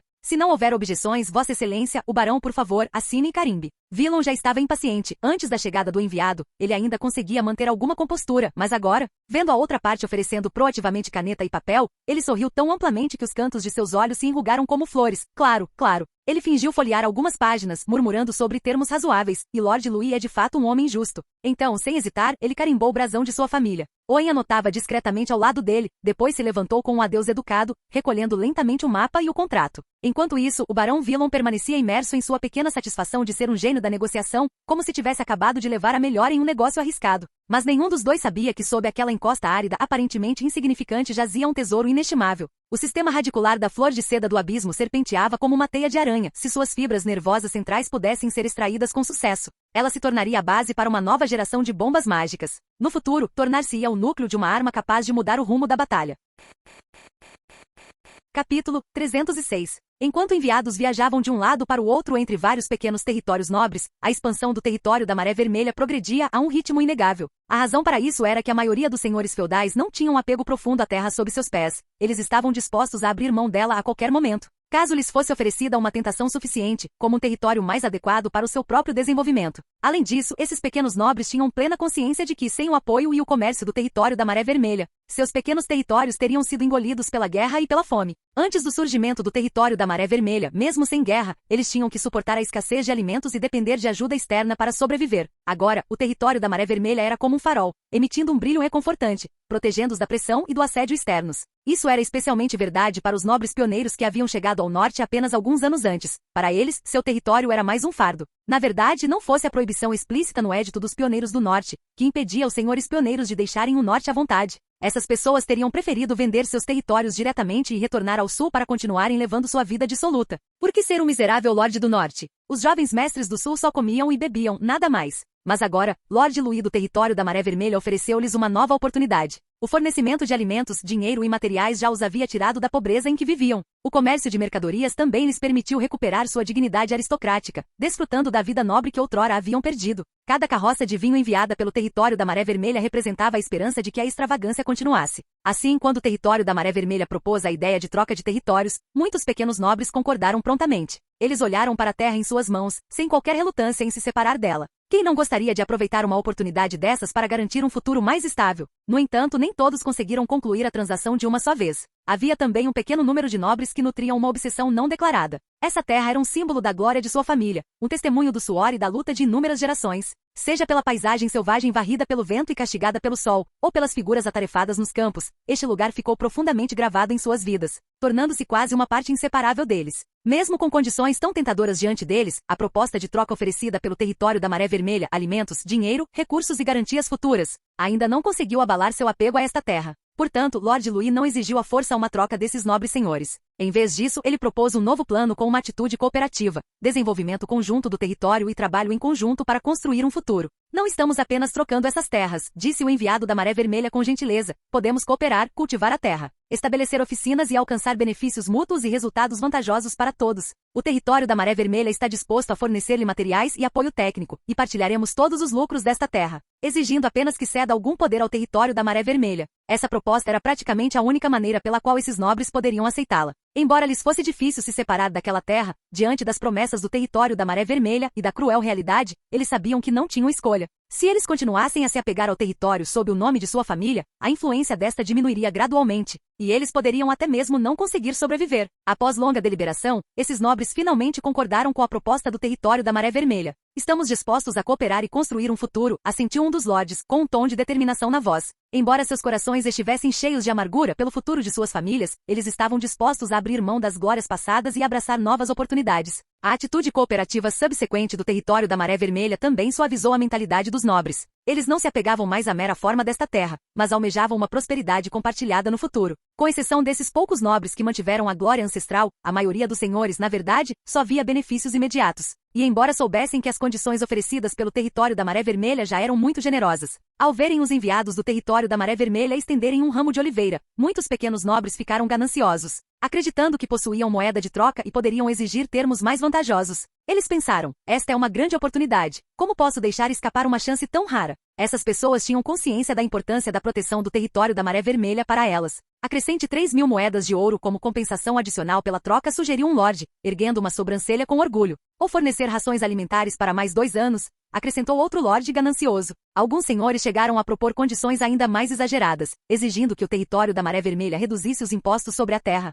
ou até mesmo exigindo mais terras em troca. Eles estavam confiantes nessas propostas, acreditando que o enviado do território da Maré Vermelha certamente cederia em troca de um pedaço de terra. Afinal, eles já haviam cedido terras tão generosas, não deveriam receber nada em troca. Mas os enviados do território da Maré Vermelha pareciam ter previsto essa tática de negociação. Eles lidaram com calma com todas as exigências descabidas, mas não fizeram concessões de forma alguma. Sob a pressão constante dos nobres gananciosos, o enviado do território da Maré Vermelha disse friamente, sendo assim, não vamos perder mais tempo. Ele então saiu diretamente do salão de banquetes, deixando o senhor que fizera as exigências perplexo. Naquela época muitos lordes ainda acreditavam que essa era uma tática de negociação do território da Maré Vermelha. Independentemente disso, eles estavam confiantes de que eventualmente obteriam mais benefícios e não desistiriam dessa oportunidade. No entanto, no mês seguinte, descobriram alterações incomuns. Os bens e suprimentos de ajuda humanitária que anteriormente chegavam em tempo hábil do território da Maré Vermelha agora não eram mais vistos. Alguns lordes não conseguiram ficar parados e imediatamente enviaram cartas de consulta ao território da Maré Vermelha.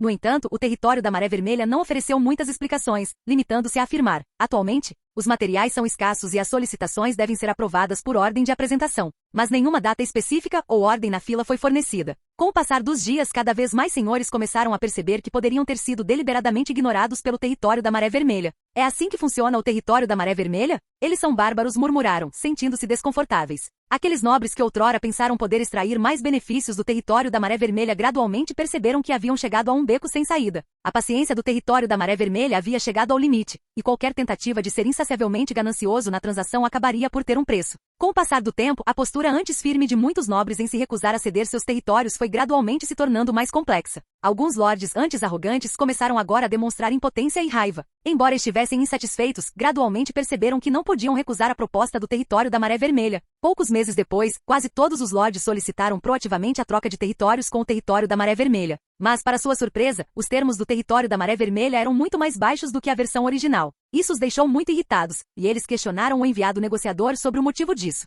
O enviado deu de ombros, dizendo indiferentemente: da próxima vez será ainda menos. Como seus territórios já enfrentavam dificuldades financeiras, alguns senhores feudais só puderam aceitar com relutância. Outros tentaram continuar negociando, fantasiando sobre a possibilidade de obter melhores condições de troca ou as condições originais. Mas a cada negociação, eles acabavam descobrindo que o primeiro preço oferecido pelo território da Maré Vermelha era, de fato, o mais alto. Todas as versões subsequentes seriam cada vez mais baixas. Esses nobres gananciosos já não eram arrogantes, até lamentavam profundamente não terem concordado com a troca de territórios desde o início. O odioso monopólio do mercado os privou de qualquer chance de resistência. Mas o que eles poderiam fazer? Este mundo nunca foi sobre justiça e decoro, mas sim sobre a dura realidade dos fortes se aproveitando dos fracos. Além disso, o norte está longe de viver tempos normais. Após a praga de insetos e as guerras bárbaras, toda a estrutura de poder entrou em colapso e foi reconstruída. Além do Duque Edmund, o único que realmente podia ajudar as pessoas a sobreviver era este jovem senhor do território da Maré Vermelha. Reclamar? Nem mesmo o período para reclamações existia mais. Lord Louis foi o anfitrião da Conferência de Reconstrução do Norte Imperial, sem mencionar o inspetor que há muito fugira do norte e cujo paradeiro ainda era desconhecido.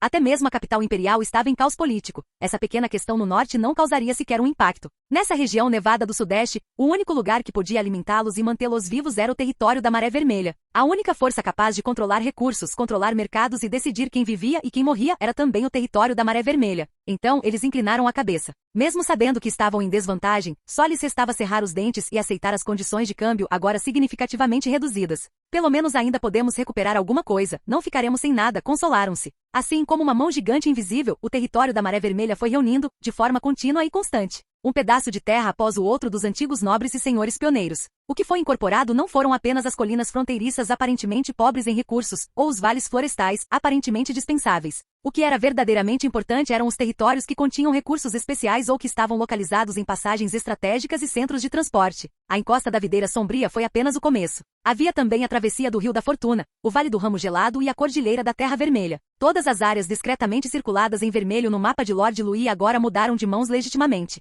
Com os contratos assinados, 80% dos territórios-alvo foram colocados sob controle. Mas sempre há alguns lugares que não trocaram propostas nem cooperaram, recusando-se a ceder mesmo diante das ofertas mais generosas. Tem algo de muito suspeito nisso. Esses não são lordes comuns, um golpe duro precisa ser desferido. Por exemplo, no plano de expansão contínua do território da Maré Vermelha, havia um canto que permanecia excessivamente tranquilo. Território do Visconde Zachary. Ele foi o único nobre que não demonstrou qualquer sinal de hesitação do começo ao fim, não propondo nem discutindo cooperação. Até mesmo o enviado da Maré Vermelha foi expulso sem sequer uma xícara de água quente. Por quê? Claro, não era porque ele era tão teimoso que não conhecia o seu lugar. Na verdade, o Visconde Zachary estava passando por momentos extremamente difíceis nos últimos dias. A primeira coisa que ele fazia todas as manhãs ao acordar era subir em sua torre e olhar para o sul, rezando em silêncio. Por favor, que não haja mais pessoas. Por favor, não. Porque ele sabia muito bem que uma vez que o povo da Maré Vermelha realmente pisasse nessas terras, a questão da troca de terras não importaria. Seu próprio corpo provavelmente seria pendurado no portão da cidade, tornando-se um espécime seco. O motivo também era simples, ele não era um nobre comum.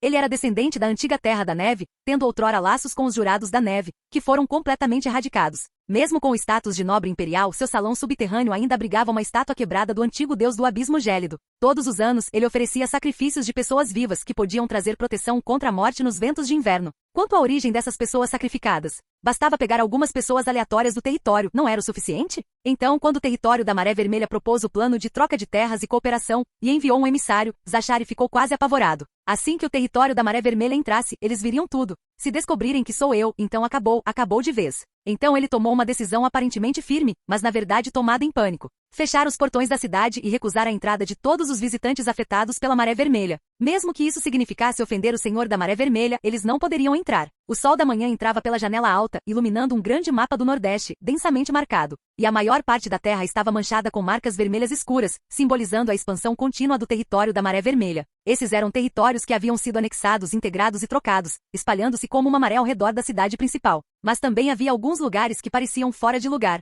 Pequenos selos pretos isolados e incrustados entre os vermelhos sangue, como tumores apodrecidos. Até ontem o 9º grupo de enviados concluiu seus relatórios, disse Bradley, olhando para os pergaminhos. 80% dos acordos de incorporação territorial foram concluídos, restando apenas os 3 últimos territórios sem contato bem-sucedido. Ele apontou para uma área montanhosa perto da borda do mapa, uma marca preta particularmente visível. Por exemplo, o território do Visconde Zashari ainda recusa a entrada do enviado da Maré Vermelha. Seu subordinado ainda não consegue determinar suas intenções. Por um instante, todo o salão de conferências mergulhou em um breve silêncio. Diversos funcionários responsáveis pelas negociações trocaram olhares, revelando sutilmente um leve desconforto. Ele tem um problema, disse um oficial de inteligência de meia-idade. Ele claramente guarda um segredo indizível. Medidas especiais devem ser tomadas. Qual o motivo do envio de tropas? Perguntou um jovem oficial, franzindo a testa. Sem provas, enviar tropas precipitadamente, receio que isso cause controvérsia. No entanto, no instante seguinte, o jovem sentado à cabeceira da mesa falou sem pressa. Sem motivo, Louis ergueu os olhos com um tom assustadoramente calmo. Primeiro, abram os portões.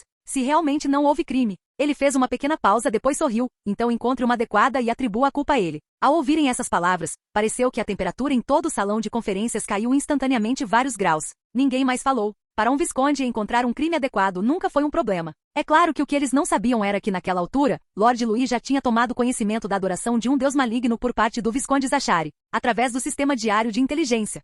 Um ramo dos Cavaleiros da Presa Quebrada está atualmente estacionado no Passo da Rocha Vermelha e pode enviar 100 cavaleiros de elite para alcançar a fronteira de Zashari. Em um dia, lembrou Lambert. Deixe o Reggie liderar a equipe, disse Louis em voz baixa, como se estivesse resolvendo uma questão trivial e sem importância. Capítulo 307. Passagem da Rocha Vermelha. Os cavalos de ferro relincharam suavemente, como lâminas há muito silenciosas, prontas para serem desembainhadas. Mais de 100 cavaleiros dos Cavaleiros da Presa Quebrada estavam agora posicionados na plataforma do desfiladeiro. Suas túnicas não eram mais do azul profundo da cidade da Alabarda de Gelo, mas sim envoltas nas capas especiais vermelhas e azuis do território da Maré Vermelha, simbolizando sua origem em Alabarda de Gelo e sua lealdade atual à Maré Vermelha. Eles deveriam estar posicionados aqui, meramente como um ponto de apoio para a defesa norte da Maré Vermelha. Mas agora, finalmente, eles estavam prestes a ter sua primeira oportunidade de expressar sua lealdade. Na frente da formação, um único ciclista permanecia de pé contra o vento. Esse era Reggie Olsen, vice-comandante dos Cavaleiros da Presa Quebrada e outrora, o mais jovem cavaleiro extraordinário da cidade da Alabarda de Gelo. Seus cabelos prateados ondulavam levemente à luz da manhã. Uma espada longa azul gelo repousava horizontalmente em sua sela, sua aura contida, porém como um trovão. Ele examinou todo o exército, seu olhar afiado como uma espada percorrendo o rosto de cada cavaleiro, e falou sem pressa. Acabamos de jurar lealdade à Maré Vermelha, e ainda não tivemos uma batalha à altura do nosso juramento. Vocês todos se lembram do que Lord Louis fez por nós. Os fundos de indenização para nossas famílias, o triplo do salário, as poções de cura enviadas quando estávamos feridos e até mesmo a educação para seus filhos, tudo foi providenciado perfeitamente. E agora chegou a hora de pagar tudo isso. Dito isso, ele desembainhou lentamente sua espada longa, segurando-a diagonalmente sobre o peito. A luz do sol incidiu sobre a lâmina, refletindo um brilho frio, semelhante ao gelo. Nós somos a lâmina do norte, a espada dos juramentos. O cavalo de Reggie deu um passo lento para a frente, dando meio passo. Atrás dele, uma centena de cavaleiros golpeava o chão uniformemente com os punhos de suas espadas, o choque das armaduras soando como 100 sinos de ferro tocando em uníssono, seguido por um rugido sincronizado que sacudia as paredes da montanha no desfiladeiro. Pela Maré Vermelha, lutamos até a vitória, ou não voltaremos. Quando o batedor entrou no castelo trazendo as informações alarmantes, o Visconde Zashari estava no salão discutindo com 2 conselheiros sobre os preparativos para o ritual de sacrifício. Meu senhor, são os Cavaleiros da Maré Vermelha em Passo da Rocha Vermelha. Eles estão vindo para cá. Não é uma patrulha, é uma ordem de cavaleiros. A breve mensagem atingiu o coração e os pulmões do Visconde Zachary como uma picareta de gelo. Seu rosto escureceu subitamente, ele bateu com a mão na mesa, levantou-se abruptamente e rugiu. Louis, como ele se atreve? Seu tom era furioso, mas seus olhos revelavam um pânico inconfundível.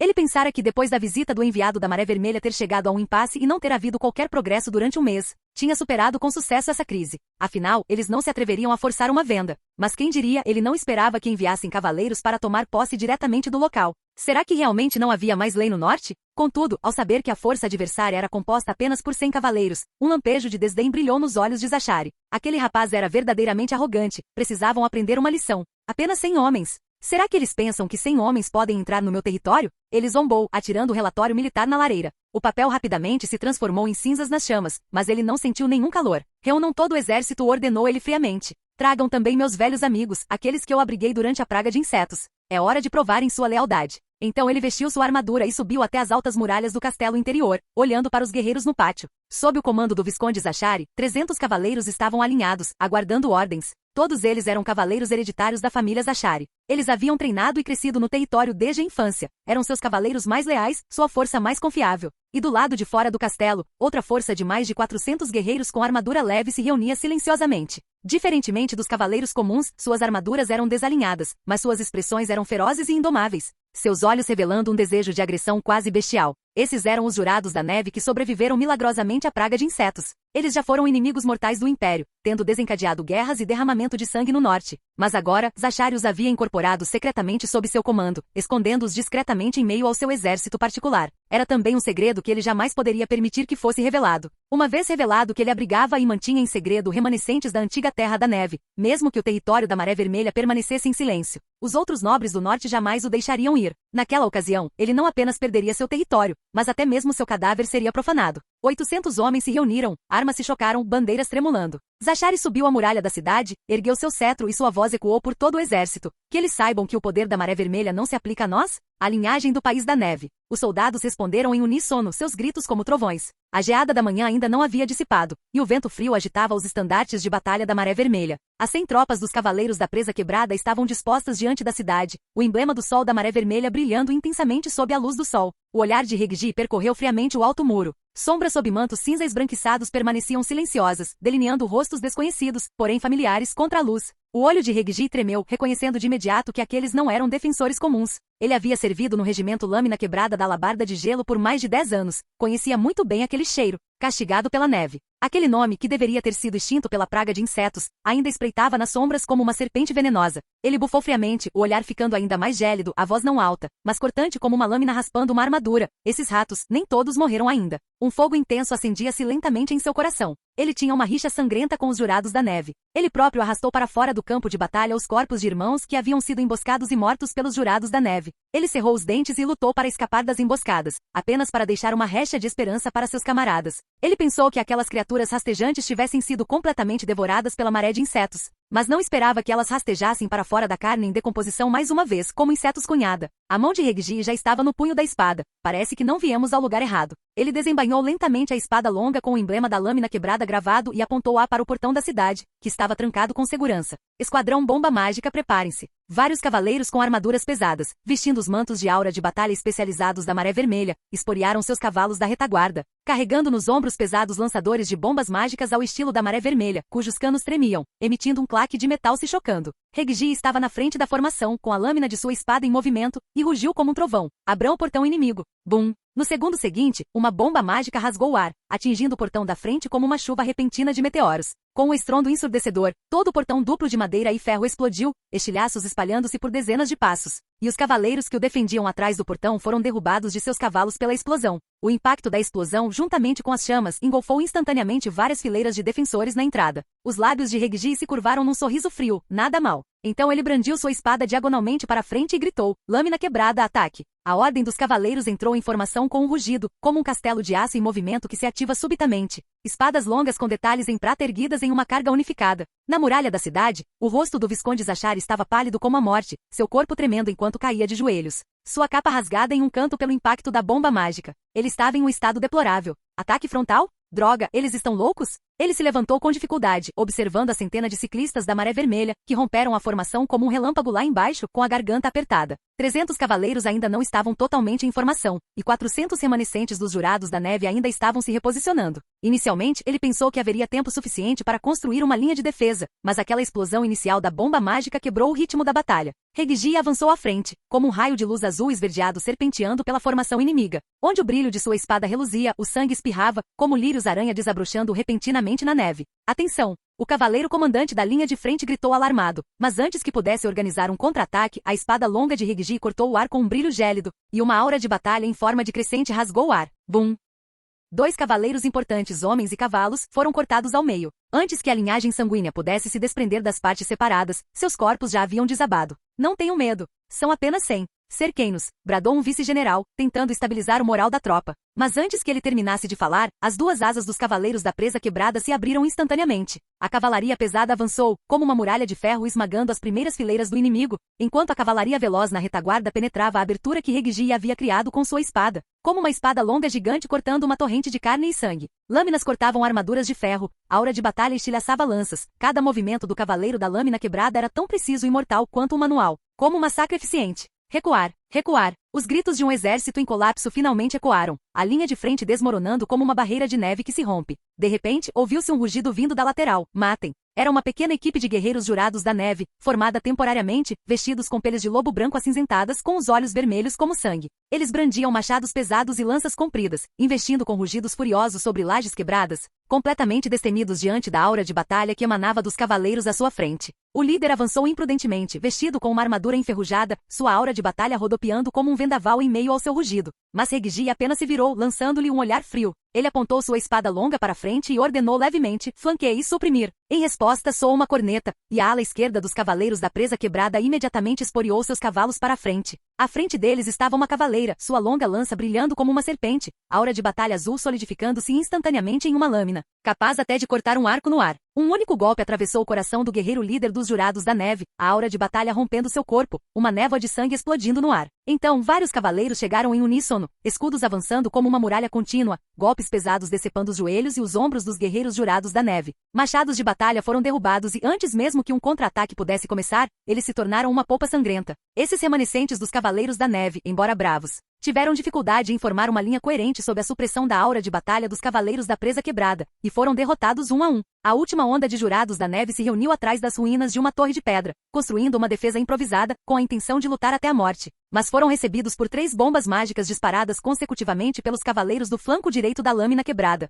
Chamas irromperam e os lamentos dos soldados restantes foram completamente abafados pelas explosões. Em apenas algumas respirações, a resistência cessou completamente. O vento forte dispersou a fumaça da pólvora, e o sangue e a poeira se misturaram num odor metálico e enferrujado que impregnou as ruínas do castelo. Os cavaleiros que outrora gritaram cerqueinos, agora jaziam estirados pelas ruas, suas armaduras despedaçadas, seus cavalos de guerra silenciosamente caídos. E os 100 homens dos Cavaleiros da Presa Quebrada permaneciam em formação organizada em meio às ruínas, apenas 1 dúzia ou 2 feridos, mas nenhum caído. Isso foi uma completa derrota, nem sequer uma guerra, mas um massacre impiedoso de oponentes em desvantagem por cavaleiros de alta patente. E o inimigo só tinha um remanescente em luta pela sobrevivência. Visconde, depressa, fuja! Atrás do último forte de pedra, o rosto do Visconde Zachar estava pálido, salpicado com o sangue de seus subordinados. Ele agarrou um remanescente ferido dos Jurados da Neve ao seu lado e rugiu: o porão! Vão para o porão! Usem a passagem secreta para o salão de sacrifícios. Ainda há esperança lá. Assim, sob a proteção desesperada de seus cavaleiros, ele cambaleou com mais de 20 soldados restantes para dentro do castelo principal, dirigindo-se diretamente ao altar subterrâneo do deus maligno que estava selado há muitos anos.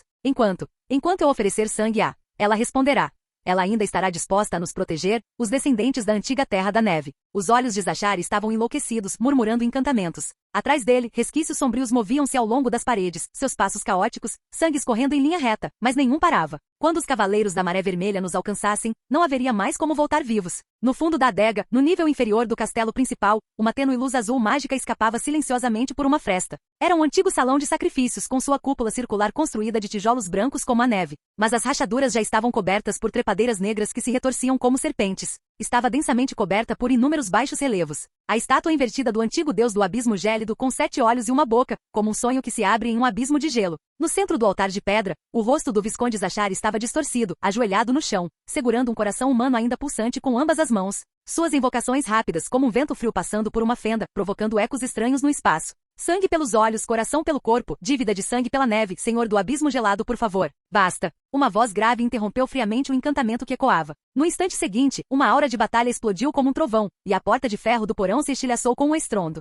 A aura de batalha de Reggie varreu o altar como um vendaval extremamente frio, e dezenas de elites da lâmina quebrada entraram atrás dele, espadas em punho. Você não deveria ter vindo, cachorro do Louis. O Visconde Zachary, ajoelhado em uma poça de sangue, ergueu subitamente o olhar, runas de um azul profundo surgindo abruptamente em seus olhos. Mordeu a língua, bateu as palmas das mãos no chão e o sangue se espalhou como uma teia de aranha. Dezenas de antigas marcas de maldição surgiram instantaneamente nas lajes de pedra, contorcendo-se como tentáculos das profundezas do abismo gelado. O ar pareceu solidificar-se em meio às vibrações dos encantamentos, e a malícia irrompeu como uma maré. Sangue como chave, coração como guia. Abismo profundo dividido. Uma onda de intenções mágicas sombrias irrompeu repentinamente, um grito dilacerante atingindo a alma em cheio na testa de Reggie. Essa era uma maldição de poluição mental do antigo deus do abismo gélido, capaz de destruir a vontade de uma pessoa e levá-la ao abismo da loucura. Mas Reggie não recuou um único passo. Barreira do abismo estelar, ativar. Ele sussurrou, o padrão de batalha estelar em sua testa brilhando, uma aura de batalha emanando de seu corpo como um escudo. Instantaneamente, uma barreira transparente azul celeste foi construída, bloqueando com força a onda da maldição que vinha de fora. Esse era o talento de sua linhagem, barreira do abismo estelar, que podia bloquear a aura de batalha e ataques mágicos. Maldições também eram eficazes, é claro. A força maligna atingiu a borda da barreira, produzindo estalos, mas falhou repetidamente em penetrá-la. O olhar de Reggie não demonstrou qualquer hesitação. No instante seguinte, ele desembainhou a espada e avançou como um relâmpago. Uma aura de batalha azul e gélida explodiu, a espada longa se transformando em um raio de luz que rasgou o ar, surgindo antes mesmo que a maldição aterrorizada de Zachary pudesse ser concluída. Corte! A luz da espada cortou a formação mágica e a intenção maligna. Arg! O corpo do Visconde Zachary voou como um boneco de pano, chocando-se contra o ídolo rachado e jorrando muito sangue. Seus encantamentos ruíram e ele desmaiou. A parede em baixo relevo do antigo deus do abismo gélido tremeu levemente sob os tremores secundários da aura da batalha. O ídolo emitiu um som de estalo abrindo-se com um estalo sinuoso, como se também estivesse emitindo um lamento suave. Reggie embainhou friamente sua espada, a aura de batalha de seu corpo se dissipando lentamente. Ele se virou calmamente e ordenou, isolem a área, coletem evidências e levem-no de volta para a cidade da Maré Vermelha. Sim. A elite dos cavaleiros da presa quebrada começou a se dispersar e limpar a área, desmantelando os altares de oferendas restantes e as inscrições em círculos mágicos, erradicando completamente toda a fortaleza herética sem deixar vestígios. Fim do vídeo. Para acesso antecipado à continuação dos vídeos, ou para incentivar o canal, vire membro. Muito obrigado. Ei, quer ouvir meus novos projetos antes de todo mundo? O segredo foi revelado. Seja membro no Patreon e libere agora o acesso antecipado a áudios exclusivos e inéditos. Te espero lá!